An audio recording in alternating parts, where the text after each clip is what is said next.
इसी बस इतना ही लिखना है आपको दरख्वास्त में, और कुछ भी नहीं लिखना है। अगर आप इतना लिख दिए 5 नंबर आपका हो गया। अगर हैंड राइटिंग अच्छा होगा तो देगा 5 नंबर, अगर समझ में नहीं आया तो नहीं देने वाला है।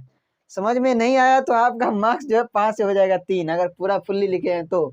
अगर समझ में उसको आ रहा है तो 5 से 6 भी हो सकता है। ये आपके ऊपर डिपेंड है। हैंड राइटिंग अगर अच्छी है तो आप अच्छे से करेक्ट कर पाएंगे।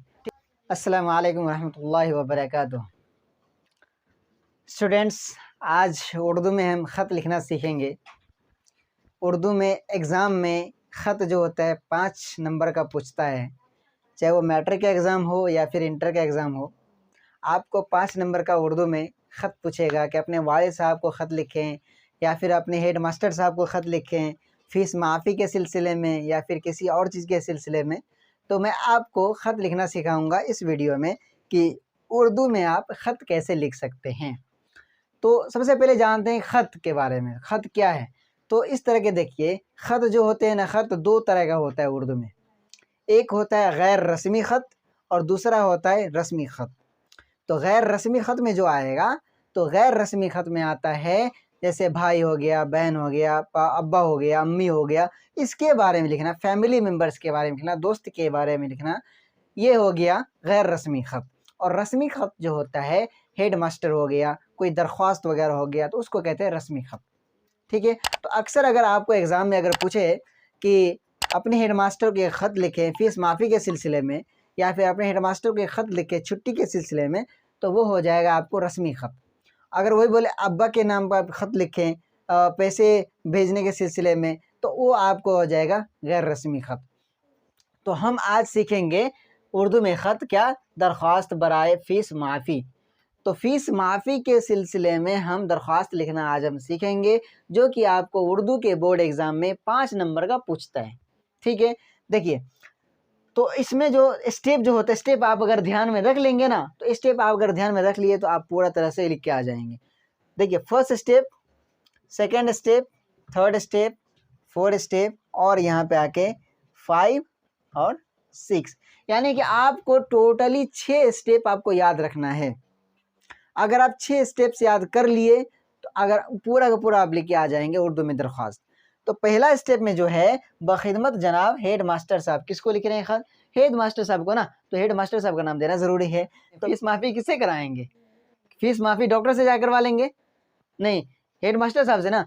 तो बखिदमत जनाब हेड मास्टर साहब, आप किस कॉलेज में पढ़ते हैं, किस स्कूल में पढ़ते हैं, वहाँ पे आप लिखिए गवर्नमेंट हाई स्कूल। कौन सा स्कूल का नाम है, स्कूल का नाम दीजिए।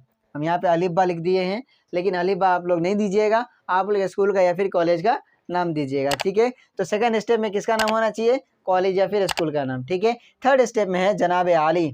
क्या देना है आपको? जनाब आली। थर्ड स्टेप में आपको, मतलब तीसरा स्टेप में जनाब आली देना है। फर्स्ट स्टेप में बखिदमत जनाब हेड मास्टर साहब एंड सेकंड में गवर्नमेंट हाई स्कूल अलीबा।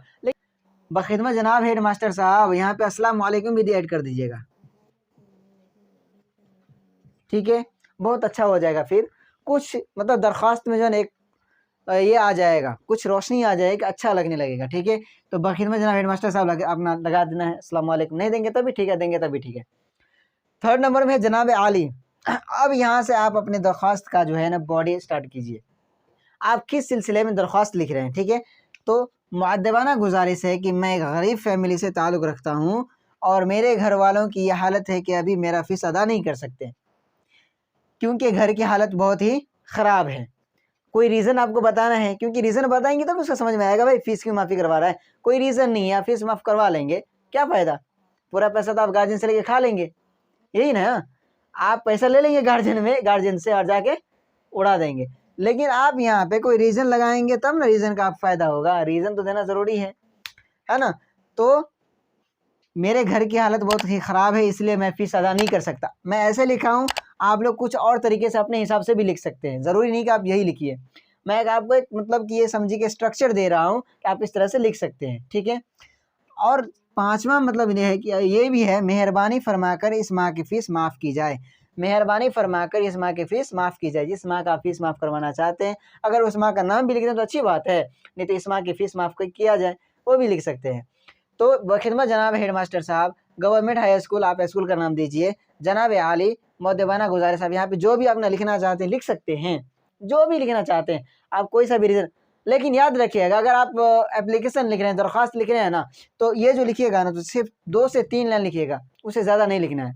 आप रीज़न बताना है तो 2 से 3 लाइन में आप रीज़न बता के हट जाइए। ज़्यादा लंबा चौड़ा कहानी बनाने की ज़रूरत नहीं है, क्योंकि थोड़ा-सा समझना ही अच्छा समझना है और जल्दी चेक भी हो जाएगा, ठीक है?